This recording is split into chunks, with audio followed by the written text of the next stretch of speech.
Here we go. Hey everyone. How are you? Hello. We should have, I think this is right now, we should see us horizontal. Hopefully. We've been working on this during the week. So kind of let us know if we are or are not. We are live right now. Some of you may be seeing us after re-recorded. But just waiting a couple seconds here. But, while we're waiting, then, not to say, like, I don't want to cause a problem or anything. But, the young couple who moved in the house next door. Yeah. Mm-hmm. They're really nice. I watch them. We kind of like leave at the same time. Mm-hmm. And I watch them. And he like gives her this big hug and kiss every day when they leave, when he leaves for work, Nice, yeah. Then when he comes home at night, I see him bring her like a dozen roses every night. Wow. And I don't mean to, cause an issue or anything, but why don't you ever do that for me? Why would I do that? I hardly know the girl. Okay. But Boom. So, okay. Just trying to lighten up the situation a little bit. A little bit of humor there. Get everybody relaxed and get going. For those who don't know us, I'm Dennis and this is Delora. Yes. And we've been involved in helping marriages for a lot of years. Relationships. Been married a lot of years. And we are associate pastors on staff at a church in New York and helped pioneer Diana. a wedding. Oh. Marriage Josie. ministry. Hello. Hey, everybody. But anyways, today we wanted to continue on the excess baggage we spoke about last week, the defense mechanisms that kind of interfere with you having strong relationships. Yeah. And but before we talk about those things, we kind of want to just go back a little bit and a little more in depth and who's joining us. Oh, Diana. Hey, how are you? And where there's a testimony, Diana, right there. Yeah. Amen. We want to talk about how we get to the point of these defense mechanisms in our mind, how they form in our mind, and the genesis of it. And it's just do a quick little study here so you have a better understanding of how we get there, so that it'll empower you to help you get rid of them. Obviously. Yes. And you were part of it. Yes. Yeah, Diana, absolutely. You guys are one of our biggest testimonies. That was amazing. Yeah, but that's a whole nother thing. It puts a smile on my face. Definitely. Love you guys. Pray for you guys still to this day. So what happens is, life happens. Yes. Situations happen. Yes. Death of a parent, divorce, sexual abuse in some cases. Yeah, emotional abuse. Overly critical parent. Go on and on. But yeah, when those situations happen, our mind processes. And like I said last week, the Bible says the mind is just deceitful. It's wicked. Absolutely. So it's not going to process objectively and in truth a lot of the time. You know something, honey? Just if I can. Yeah. I've worked with a lot of single women to this day, counseling them, helping them through things. And it's really what hurts me so much when I see this is young women develop a false belief very, very, very easily. And I'm sure young men do too. They're very impressionable. And a lot of times what I've seen is young women get involved in a relationship that's maybe emotionally abusive, sometimes even physically abusive. And they discover that they need to pull out of the relationship, but they're left with this false belief. And so what happens is every person they see that they could get involved with, they see them through the glasses. What's the false belief that they're thinking? Well, they're thinking that the person is going to abuse them, that they're not worthy, that they're not worth a good relationship. They're not worth being loved. They're unlovable. So that's really, and I'll tell you, it's rampant. It's rampant today with single girls. It's very, and in marriages as well, which we'll talk about in relationships. Yeah, like what happens, siblings. Yeah, what happens is when those unfortunate, painful situations happen in our life, either as a child or as an adult, It's almost like a picture of a computer that runs on an operating system and it has certain programming. Yes. And so when you have that unfortunate situation, it kind of changes the programming that you're operating on, like an operating system. Exactly. And it puts in almost like a virus into the program so that you begin to think differently or falsely. And you don't see yourself as you really are. No. And you don't see yourself as lovable. You don't see yourself, and all these things develop. And really 90% of our thoughts are not even real.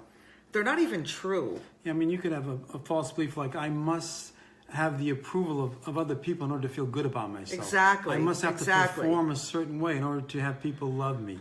And it goes on and on and on. We all have them. Yeah, divorce does it. Mm-hmm. Divorce, very hard. In women, I don't mean to keep punctuating women, but you will see a man remarry much quicker than a woman. I've not studied it out, but I've just in observation over the years. If you get divorced, a man is much quicker. I think the sensitivity that makes up a woman, not all women, we're all different, but there really is an emotional sensitivity in women. I think that it's so much easier to get fractured. And so it takes us longer maybe to get past that. So we end up with depression and anxiety and fears. Well, yeah, after the false belief forms in this process in your mind, then comes these, unpositive thoughts, negative thoughts, like I'll never amount to anything. My spouse will reject me if I don't perform a certain way, or I'll always fail if I try. Whatever it is, these thoughts begin to overtake you. Then it leads to emotions that are just not productive, like anger, fear, depression, anxiety. Yeah. If you have a hard time getting up in the morning, it's one of two things usually. You're either not eating well and it's causing some kind of reaction in you, especially as you get older, or maybe you have a depression that you're dealing with. We're doing this to make people aware, bring self-awareness to the emotions that you're dealing with. Right. Sometimes it's hard to talk to them, if you're having a problem with your husband or wife, or you're having a problem with one of your kids, or with, a sibling. I mean, it's very, very hard unless everybody is self-aware and is willing to look at themselves honestly. You end up with fears of rejection and anger and isolation and failure fears and just all kinds of stuff, honey. Yeah, and out of those unfortunate emotions, like the fear and anxiety, comes, actions that are just not positive. Like, that's where the defense mechanisms begin to form. There could be lying, jealousy, blaming others. It all comes out of those emotions. It's just a domino effect. And that's the bad news. The good news is it all is predicated on those false beliefs that we form at some point in our mind. If we can reprogram, get rid of that virus, then we begin to have good thoughts, good emotions, and good actions. And reality. And it's reality. Objective reality. So one of the things you can do is obviously try to identify what's been motivating you. Try to look for those false beliefs that perhaps are deep down in you, and to replace them with truth or God's word. You are accepted and loved by God no matter what you do. He loves you unconditionally. That's got to replace I must perform in order to get love. That's right. You've got to find the word of God that replaces the negative thought that you have. But a lot of times, the people that are the most sensitive are the ones that feel this a lot. And what I mean by that is, many times all things are pure to the pure. And many times we expect people to be maybe as we are. We expect people to understand as we are. Hey, Najuma, how are you, honey? And so what we have to realize is that you can't have a relationship with someone who's not self-aware. And you can't expect them to be a certain way. Whether you're going through this and suddenly you're getting a revelation and understanding of, wait a second, I'm dealing with all kinds of false beliefs and thoughts that are not are wrong, and depression and anxiety and fears of failure, and you're dealing with all this. you can't expect someone else to be there. You've got to kind of lead them. Just a little practical advice. Because that can cause issues in itself, honey. Yeah, we'll probably hit that a little later too. Yeah. So the first defense mechanism is projection that we want to talk about tonight. I hate that one. It's a very common one. A lot of us do it from time to time. Oh man, It's where you as a person take an emotion or negative trait and that you have in yourself, like anger, jealousy, guilt, selfishness, or just seeing, lying, and you project it onto someone else. So think of it like you're a projector with a movie going through the projector. Exactly. That's you. And then you project what's on your movie onto a screen. The screen is the other person. So in essence, you're trying to have the other person be the movie when actually they're just the screen or the reflection of you, the movie. Exactly. And you're trying to convince them that that's the movie when in reality you're the movie. Exactly. You know, whatever that negative trait is, you can't project that on the screen and expect them to think that's you. No, that's you trying to make them think they have the quality and you don't. That's pretty much projection. Yeah, it happens all the time. How many times did you hear, I mean, and I know we know people that have issues. We have issues. Everybody has issues. But you'll maybe let's, I hate to call people a liar. But let's just say someone who doesn't tell the truth a lot. But for some reason, they're the one that calls everybody a liar. Yeah, that's usually the way it happens. Whatever trait you're dealing with in yourself that you can't come to grips with or are conscious of, you'll put that on the other person, whether it's selfishness. And you use it sometimes to manipulate. Like you could call your spouse selfish in order to make them feel guilty so that they'll do the thing you want them to do because you're really the selfish one. Exactly. It works like that. Exactly. But, if you find yourself accusing people with the name calling, like you're selfish, you're a liar, and obviously the other person knows that it's not true. I mean, we're not talking about somebody that perhaps has the negative trait and you're trying to bring them to the next level. But in many cases it's not. You've got to come to the point of a little bit of self-awareness. You've got to get to the point where you have the courage to at least examine it with a little bit of humility and say, maybe, or a lot of humility. Maybe I am doing this. Exactly. What am I doing? Are you really, selfish, or is it me trying to project something? It takes courage. It does. To be that self-aware, to be that humble. That's right. To bring that stuff to the light. But I'm telling you, if you can do it, you're going to see your relationship flourish. In every area. And each person will just benefit so greatly. And, Absolutely. And it'll build intimacy. Absolutely. Understanding. It'll really strengthen your relationship. Yeah. Even in the Bible, there's a I know, we were talking about it today. A classic example of David and Saul, where Saul's going after David. He's convinced that David was out to get him, and he distrusted David, when in fact he was projecting because Saul he was out to get him. Yeah, exactly. He was doing the thing to David that he thought David was doing to him. It's a classic projection model. Incredible. Oh, I thought you were going to say something. No. I'm just thinking about that whole thing.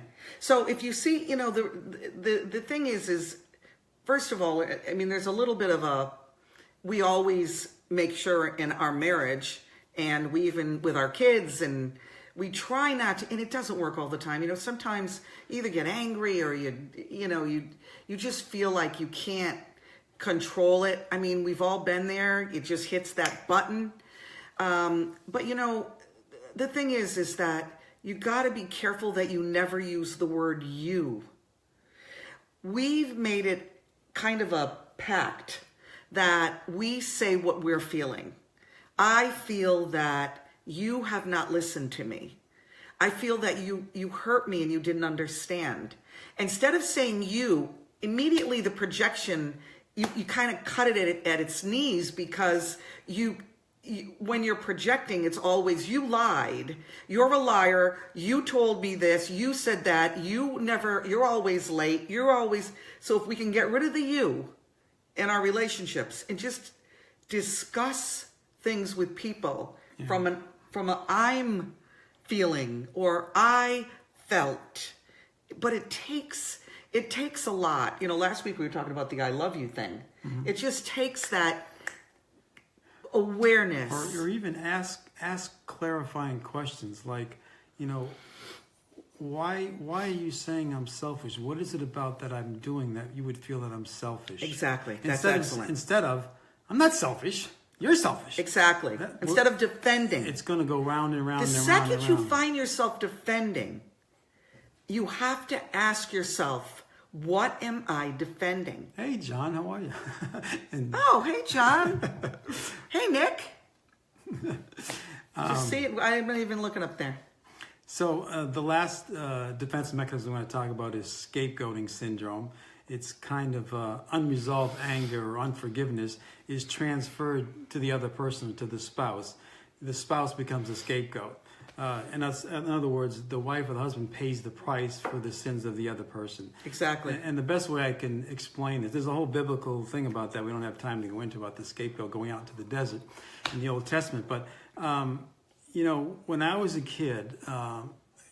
going into that, huh? Going into when you were a kid? Yeah, and this is not parent bashing. Okay. By no means. No. We're all good. No. Yeah. But we actually don't blame our parents for everything. We figure, everybody did the best they could, and we're left with who we are, and it's up to us to move on from that point with the help of God. So one of the things that was just drummed into my head was that children should be seen and not heard. And so it just devalued me as a person, growing up. And in essence, it bothered me so much. It just kind of repressed a lot of anger. And it explains a lot why I was a very quiet person for a lot of years. But so when I got married to Delora in our early years, if she did something that reminded me of, my mother, and that whole situation, I would just explode like a volcano. Exactly. Uncontrollably. Absolutely. And I would do stupid stuff. I would tear doors off of walls. No. And this is we're not going to tell them that. This is the truth. No. Why? No. This is amazing. No. No, not that one. Oh. Not that one. I wouldn't do, honey, I wouldn't do that. Okay. No, what he did one time, it was Christmas. And he does, and because he was never physically abusive, he never wanted to be like this, but because he was a scapegoat all the time, his whole life, when I would remind him of something, the anger had to come out some way. And he didn't want to put it out on me. He didn't want to put it on the kids. So one time we had our first home, and it was in Belchertown, Massachusetts, and it had a big cathedral ceiling over the dining room, and it was like an open concept way back when open concept wasn't in, but we loved it. But separating everything was like this half wall, and I had all my little Hummels and all my stuff all over the wall that I love at Christmas, and he did not know. Now you gotta understand, this thing is bolted, and Dennis is a strong man. Hercules on but that. He's not Hercules. And, he's not like 6'4", 250. He's not a linebacker. So, but when he gets angry, so what he did is he looked at me and he looked at the wall, and there was a lip under the wall, and he took the thing and he went, ugh, and all my stuff crashed down the other end. And he literally ripped this half wall out of the floor, which was mind-blowing. I mean, I was in shock, and he felt so bad because he knew that one moment did it to him. It was very, very difficult for him. Yeah, and then on your side, I know that. Oh man, with the whole yelling thing. Well, when hey Corey, hey Roz, when we first got married, as the first year is tough. Needless to say, I mean, I think everyone should have someone to go to during the first year. And if there's anybody that's going to be watching this, you go to beforeyousayidon't.com and just write to us. We'll pray for you. We'll write back and forth, whatever. Hey, you too, Roz.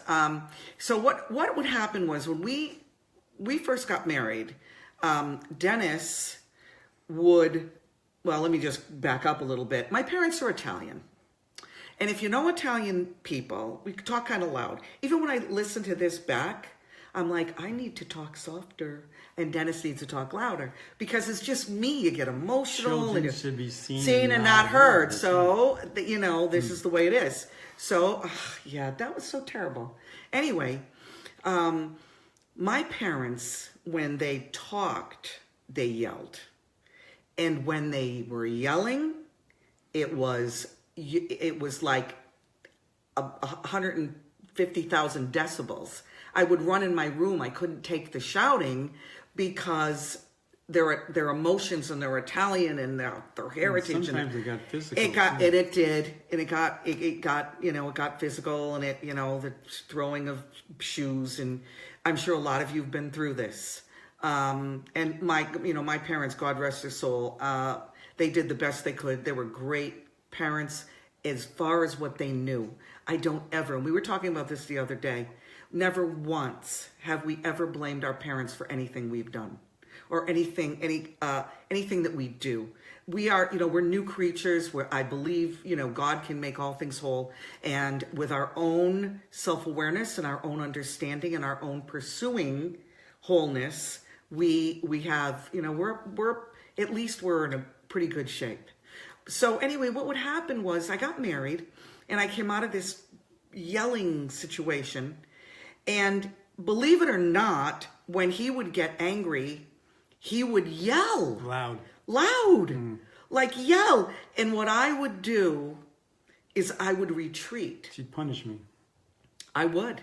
I didn't punish you. I didn't know I was punishing you. You're walking away from I walked away because I couldn't take it. My ears just couldn't hear it. And so I would like go in my room and I would say, that's it, I'm done. I can't hear you anymore. And that was it. That was the end. I was finished. And it took me like a whole day. And then finally, it must have been a few years later when we started really trying to find out what was going on. Why was I retreating? We discussed it, and suddenly his anger began to dissipate. And my being able to hear him speak a little bit louder wasn't throwing me off into a cave. And he then realized I have to be very aware of my tone right now when we're working through this.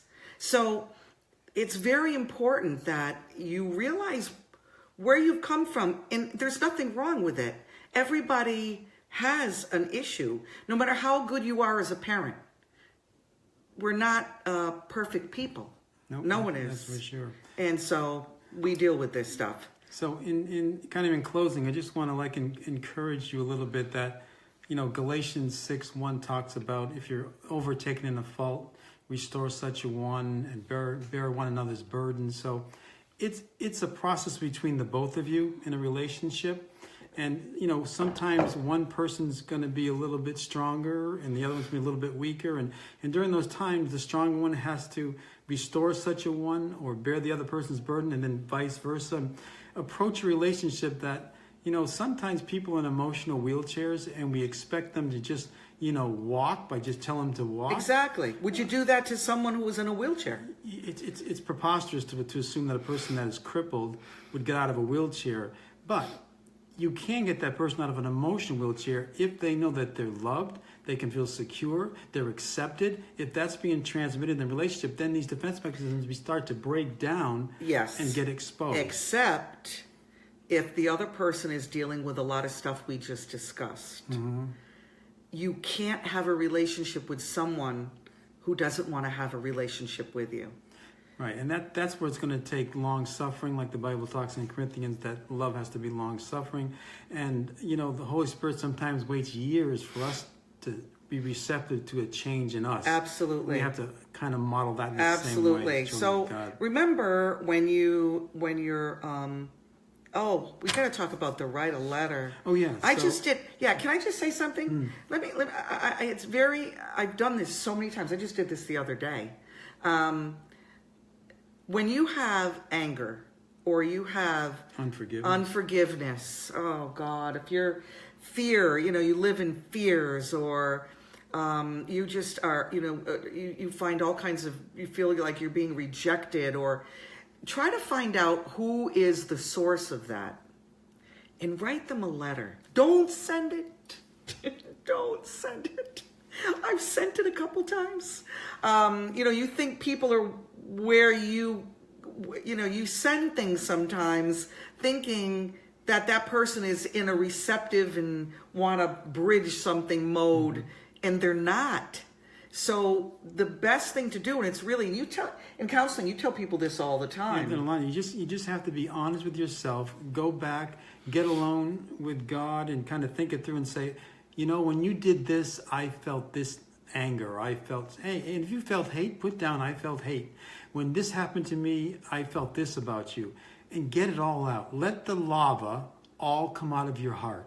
And then when you're done with that, take the letter. I like the lava analogy. Yeah, because if you don't get the lava out, it turns to hard like rock. Or it's going to continue to blow. That's right. So, once the lava is out, burn the letter. Or throw it away, tear burn it it up, burn it. And then, burn it. And then we get it one step further. You've got to forgive those people that you felt hurt you, and you've got to forgive yourself for having feelings of hate or unforgiveness yourself. And that's between you and God. And I guarantee you, it's such a cleansing. It really is. And such a move towards wholeness. It really is. I recommend it highly for everybody that's struggling in those areas. And hey, listen, guys, really, and we really mean this, a lot of people are doing it. Go to beforeyousayidon't.com. Before you say I don't, so you understand what it means. It says, before you say I don't to your marriage, before you say I don't want this anymore. I don't want to be in this relationship. I don't want this person as a friend. Before you say I don't want anything to do. I don't want to try anymore. I don't want to give any more effort. I mean, what are some other before I say I don'ts? There's so many. So, before I don't want to give myself anymore, before I don't want to get hurt in dating again, before I don't want to trust you again. So before you say I don't.com, if you go there, just right, our newsletter where it's going to be coming out within the next week or so, you can sign up, free newsletter. We're not going to spam you, believe me, we're not looking for anything. We just want to help. And also you can, comment below people that see it after. Tell us where you're from, where we know you're from. Share it so more people can get help if they really want it. Questions they have. Well, what are you telling me for? Because children should be seen and not heard. Wow, come on. I can't shut you up sometimes now. So, email us for prayer. What else, honey? Anything else? I think you got it all. I think I got it all. And I think we're getting ready to sign off. Happy trails. Yeah, happy trails to you till we meet again every Monday. Thanks everybody for joining us. Yeah, we really 8 p.m. appreciate it. Yeah. Eastern, 5 p.m. Pacific, and we sign off with a. Bye-bye everybody. Bye. Love you guys.